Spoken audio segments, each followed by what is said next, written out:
আজ আমরা বজ্র গুণন পদ্ধতিটা শিখব। Method of cross multiplication.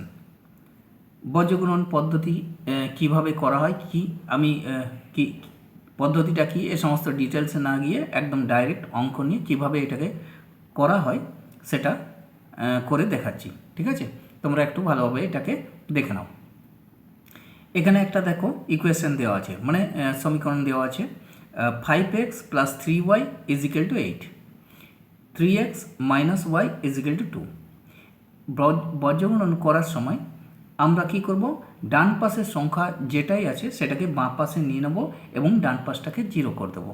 দেখো এখানে করেছি, দেখো লিখেছি 5x + 3y = 8 ছিল, ওটাকে অর দিয়ে 5x + 3y + 8টা বাঁ দিকে করে নিয়েছি, দেখো = 0 করে নিয়েছি। এটা 1 নম্বর সমীকরণটাকে আমি এভাবে চেঞ্জ করে নিয়েছি। পরেরটা দেখো 3x - y = 2 আছে, ওইটাকেও কিন্তু আমরা কি করেছি, যে আমি কি করেছি 3x - y রেখেছি এবং 2টাকে যেটা ডান পাশে ছিল সেটাকে বাঁ পাশে নিয়ে নিয়েছি এবং ডান পাশটাকে আমি কি করে দিয়েছি 0 করে দিয়েছি। এভাবে দুটো সমীকরণকে নিয়ে নিয়েছি। এরপর আমরা কি করব, এই যে দুটো সমীকরণ পেলাম এভাবে সাজিয়ে নেব। এখানে x রেখেছি, এখানে y রেখেছি, এখানে 1 রেখেছি। প্রথমে রেখে একটা করে দাগ দিয়ে দিয়েছি, সাইন দিয়ে দিয়েছি তিনটে, এই তিনটের সাথে সাইন দিয়ে দিয়েছি। এই দুটোর মাঝে আবার এই দুটোর মাঝে সাইন দিয়ে দিয়েছি। তারপর আমি কি করেছি, এই দুটো করে ব্র্যাকেট দিয়ে দিয়েছি এবং ব্র্যাকেটগুলোর মাঝে একটা করে আমরা কি দিয়ে দেবো না মাইনাস সাইন দিয়ে দেবো। কি দিয়ে দেবো না মাইনাস সাইন একটা করে দিয়ে দেবো। এই দুটো ব্র্যাকেটের মাঝে মাইনাস, দুটো ব্র্যাকেটের মাঝে মাইনাস, আবার দুটো ব্র্যাকেটের মাঝে মাইনাস। এরপর কি করব না, এই যে আমার যে এক্স যে ভেরিয়েবলটা আছে এগুলোকে বলি আমরা ভেরিয়েবল, কারণ এগুলোর মান নির্দিষ্ট না, আমরা বের করব। এই যে এক্সটাকে যখন রেখেছি এক্সটাকে বন্ধ করে রাখবো, এই দুটোতে নাম্বার আসবে। এক্সট্রা যখন বন্ধ থাকবে তখন এই চারটে মিলে একটা নাম্বার এখানে আমরা লিখব, সেটা আমি দেখাচ্ছি। আবার ওয়াইটাকেও একবার বন্ধ করে দেবো, একবার এই সংখ্যাটাকে একবার বন্ধ করে দেবো। সেখানে তাদের এটাকে বন্ধ করার পর যে নাম্বারগুলো পাবো আমরা সেখানে লিখব। একটা একটা করে আমি তোমাদের দেখাচ্ছি। ধরো আমি এটাকে বন্ধ করে দিলাম, এটাকে দেখলাম, মানে এটাকে যেহেতু এক্স আছে এক্সটাকে একবার বন্ধ করতে হবে, দেখাচ্ছি। ধরো দেখো আমি এক্সটাকে কিন্তু পুরো ঢেকে দিয়েছি। এবার আমার কাছে কিন্তু দেখো চারটে নাম্বার আসছে। কি কি নাম্বার আসছে, 3 আসছে, +3 আসছে, এখানে একটা নাম্বার আসছে, -1 আসছে, আর কিছু নেই মানে 1। কিছু যদি না থাকে, এই যে ওয়াই এক্স ওয়াই হ্যাঁ, নাম্বারগুলোর দিকে তাকাবে, শুধু নাম্বার।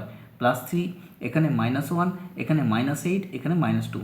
এবার আমি এখানে একটা করে রেখেছি, দেখো এখানে যখন আমরা এই এক্সটা নেব এখানে করে রেখেছি, দেখো এই এক্সটা নেব তখন আমার কাছে যে নাম্বারগুলো আছে দেখো -3 -1 আমি লিখে রেখেছি, +3 -1 দেখো লিখে রেখেছি। কিছু দিইনি, মানে কিছুই লেখেনি এখানে, প্লাস বা মাইনাস কিছু না থাকলে জানবে এটা প্লাস, সবসময় এটা জানবে প্লাস। আমি যদি কিছুই না লিখি তার মানে এটা প্লাস, তার মানে এটা +3। তারপর দিয়ে নিয়েছি দেখো -1, কোথা থেকে পেলাম না, দেখো আমি দেখতে পাচ্ছি এটা -1।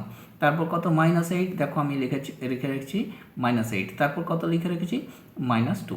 এইভাবে এটা করে রেখেছি। এক্সটা যখন আমার বন্ধ থাকছে তখন এই নাম্বারগুলো আমি দেখতে পাচ্ছি এক্সে। এরপর আমরা ওয়াইটাকে বন্ধ করব, দেখাচ্ছি। দেখো এবার ওয়াইটাকে অফ করে দিয়েছি, এখানে ওয়াইটাকে ঢেকে দিয়েছি। এরপর এখানেও আমাকে চারটে নাম্বার দেখা দিচ্ছে, দেখো 5 আছে, 3 আছে, মানে 5 মানে +5 +3, এখানে -8 -2। দেখো এখানে আমি ওয়াইয়ের ক্ষেত্রে যেহেতু ওয়াইটাকে ঢেকে দিয়েছি, ওয়াইয়ের জন্য এই নাম্বারগুলো আসবে এখানে, সেই জন্য দেখো ওয়াইয়ের ক্ষেত্রে আমি করে রেখেছি। ওয়াইয়ের ক্ষেত্রে কী করে রেখেছি 5 +5, দেখো এখানে দেখা যাচ্ছে যে +5, +3 করে রেখেছি, দেখো এখানেও দেখো +3। তারপর দেখো -8 এখানে আছে, দেখো এখানে -8, এখানে -2, এখানে দেখো -2। এই একটা নাম্বারের একটা জায়গা আমি করে রেখেছি। এরপর আমি এই নাম্বারটাকে ঢেকে দেবো, দিয়ে কি চারটে নাম্বার পাচ্ছি তোমাদের দেখাচ্ছি। এবার দেখো এখানে আবার চারটে নাম্বার পাচ্ছি, +5 +3 এখানে পাচ্ছি, আবার +3 এখানে কিছু নেই মানে -1, ওটাকেও করে রেখেছি। দেখো 1 উপরে লিখেছি, মানে এটা সংখ্যা দেখানোর জন্যে। তার নিচে দেখো 5 3 এখানে পাচ্ছি, দেখো 5 এবং +3 +3 -1, দেখো এখানে +3 কিছু লিখিনি মানে ওটা প্লাস, এখানে 3 +3 আর -1 এই সংখ্যাটা করে রেখেছি এটার জন্য। এইগুলো করে রেখেছি। এবার এইগুলোকে আমি দেখো চিহ্ন দিয়ে রেখেছি। প্রথম যে মাল্টিপ্লিকেশনটা করব কার সাথে করব না, এটার সাথে এটার গুণ করব, আর পরে এটার সাথে এটা গুণ হবে। তো প্রথমে আমি দেখাবো তোমাদের যে কিভাবে আমরা মাল্টিপ্লিকেশনগুলো করব। দেখো আমি প্রথমে লিখে রাখবো স্টার্ট, START। আমরা যে গুণগুলো করব শুরুটা কিভাবে করব, গুণটার অর্থাৎ মাল্টিপ্লিকেশনটা কিভাবে করব। প্রথমটা স্টার্ট করব এইভাবে, অর্থাৎ রাইট টু লেফট, রাইট থেকে আমার ডান হাত থেকে বাঁ দিকের দিকে যাচ্ছি, এইভাবে যাচ্ছি রাইট টু লেফট। তার মধ্যে দেখো এখানে আমি যেটা করে রেখেছি, দেখো এখানে যেটা করে রেখেছি, দেখো রাইট টু লেফট প্রথম গুণটা করব স্টার্টিংটা, আর ফিনিশিংটা অটোমেটিক আমি বুঝতে পারছি যে ফিনিশিংটা এটা আসবে, যে 8-এর সাথে 1-এর গুণ। তাহলে আমি ফিনিশিংগুলোকে লিখছি না, আমি শুধু স্টার্টিংটা দেখছি যে এক্সের যে ঘরে যে আমি নাম্বারটা বসাবো তার স্টার্টিংটা কোন দিক থেকে কোন দিকে গুণ করব। তাহলে কোনটা হবে এইটা, এটা মানে স্টার্টটা হবে এইটা। সেকেন্ডের যেটা আছে ফিনিশিংটা অটোমেটিকলি সেকেন্ড যেটাতে স্টার্ট করব, সেকেন্ড টাইম দেখো ওয়াইটা আছে সেকেন্ড টাইম, ওইটা থেকে যেভাবে স্টার্ট করব, কোন দিক থেকে স্টার্টটা নিচ্ছি দেখো এইদিকে, স্টার্টেরটা হবে সেকেন্ড টাইম স্টার্টটা হবে এইভাবে, অর্থাৎ লেফট থেকে রাইটের দিকে, লেফটের থেকে যাব রাইটের দিকে, লেফটের থেকে রাইটের দিকে সেকেন্ড স্টার্টটা। তারপর ফিনিশিংটা তো তুমি বুঝতেই পারছো, এটা থেকে এটার সঙ্গে এটার হয়ে যাবে। আবার থার্ডের যে স্টার্টটা নেব, দেখো থার্ডে আমি করে রেখেছি, থার্ডের স্টার্টিংটা আবার এই দিক থেকে নেব, অর্থাৎ রাইট থেকে কিসে নেব না লেফটে নেব। দেখো দেখো দেওয়া আছে স্টার্টটা রাইট থেকে লেফটে, আর ফিনিশিংটা তো আমরা এখান থেকে পেয়ে যাব। সুতরাং আমি ফিনিশিংয়ে যাইনি, একবার যদি ধরতে পারি স্টার্টিংটা তাহলে ফিনিশিং অটোমেটিকলি বাকি দুটো নাম্বারে হয়ে যাবে। এইভাবে তাহলে আমরা যে 4টে নাম্বার করে রেখেছি এই নাম্বারগুলো এখানে বসিয়ে দেবো। চলো দেখাই। দেখো এখানে যে 3 দুগুণে কত হয় 6 হয়, আর এটা প্লাস আছে আর এটা মাইনাস আছে, তো প্লাসে মাইনাসে -6, এখানে আমরা লিখে দেবো -6, এখানে আমরা লিখব -6। এটা বুঝতে পারলে স্টার্টিংটা। তাহলে এরই আবার ফিনিশিংটা আছে, এও ফিনিশিং আছে, দেখে নাও ফিনিশিংটা কী হবে এই জায়গাটায়, ফিনিশিং কোনটা হবে না বাকিটা এও, এটা 8 আছে এটা 1 আছে, 8 কে 8 আর মাইনাসে +8, এখানে লিখব আমি +8, হয়ে গেছে। এরপর চলে যাব নেক্সট পার্টে। দেখো এখানে আছে, আমি দেখো লিখে রেখেছি স্টার্টিংটা কোন দিক থেকে হবে না এদিক থেকেও হতে পারে, কিন্তু আমি দিয়ে রেখেছি দেখো এই দিক থেকে, কারণ আমি আগেই বলছিলাম প্রথম স্টার্টিংটা যদি রাইট থেকে লেফটে হয়, পরের স্টার্টিংটা হবে লেফট থেকে রাইটে এই দিক দিয়ে। তাহলে কত হচ্ছে 3 × 8, 3 8 কত হয় 24, এবং সেটা একটা প্লাস আছে একটা মাইনাস আছে, অর্থাৎ এটা প্লাস এটা মাইনাস, এখানে আমি লিখে রাখবো 24 মাইনাস, হয়েছে।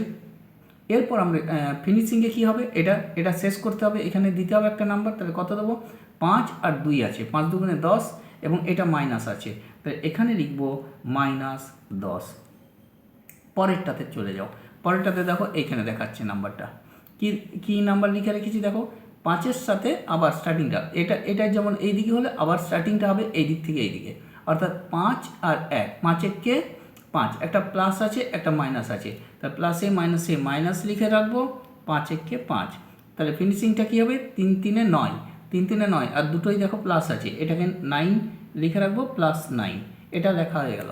এরপর আমরা এবার ক্যালকুলেশনের দিকে চলে যাব। দেখো ক্যালকুলেশন করছি না, এক্স লিখবো আর এখানে কত লিখবো -6, প্লাসে মাইনাসে -8 ইজিক্যাল টু ওয়াই লিখবো, কত লিখবো না -24, মাইনাসে +10 ইজিক্যাল টু 1 লিখবো, এটা মাইনাস লিখবো, আর প্লাসে মাইনাসে -9, এটা হয়েছে। এরপর নেক্সট স্টেপ কী হবে না এক্স লিখবো, এটাকে যদি -6 আর -8 এটা -14 হয়ে যাবে, ইজিক্যাল টু দিয়ে ওয়াই করে এটা -24 থেকে +10, মানে এটাও হয়ে যাবে 14, এটা যেহেতু বড় আছে মাইনাস হয়ে যাবে, আর এটা কত করব 1/, এটাও 9 আর 5 একসাথে হয়ে গেলে 14, এটাও মাইনাস হয়ে যাবে, সব একই রকম দেখতে পাচ্ছি। এবার কি করব, এটার সাথে এটাকে নেব, এখানে মাঝখানে দুটো প্লটে ভাগ করে দিলাম, কাকে নেব x/, লিখব -14 ইজিক্যাল টু 1/-14, y/, লিখব -14 ইজিক্যাল টু 1/-14, বোথ সাইডে মাইনাস আছে, মাইনাস মাইনাস নিচেরটা ক্যান্সেল করে দেবো, 14 একে 14 1, ক্রস মাল্টিপ্লিকেশন করে নেবো, এক্স ইজ ইকুয়াল টু 1 1 1, এক্সের ভ্যালুটা আমরা কিন্তু পেয়ে গেলাম। এরপর আমরা ওয়াইয়ের ভ্যালুতে যাবো, বোথ সাইড এটাও দেখতে পাচ্ছি মাইনাস আছে, আর 14 একে 14 কেটে দিলাম, ওয়াই কে ওয়াই, এটা ওয়াই কে ওয়াই, আর 1 1 1, তাহলে আমরা এক্সের ভ্যালু 1 পেলাম আর ওয়াইয়ের ভ্যালুটাও 1 পেলাম। এখানে আমরা লিখে দেবো X is equal to 1 and Y is equal to 1, এটা সলভ হয়ে গেল, এটাই মানটা বেরিয়ে গেল, এটা অ্যান্সার। ঠিক আছে।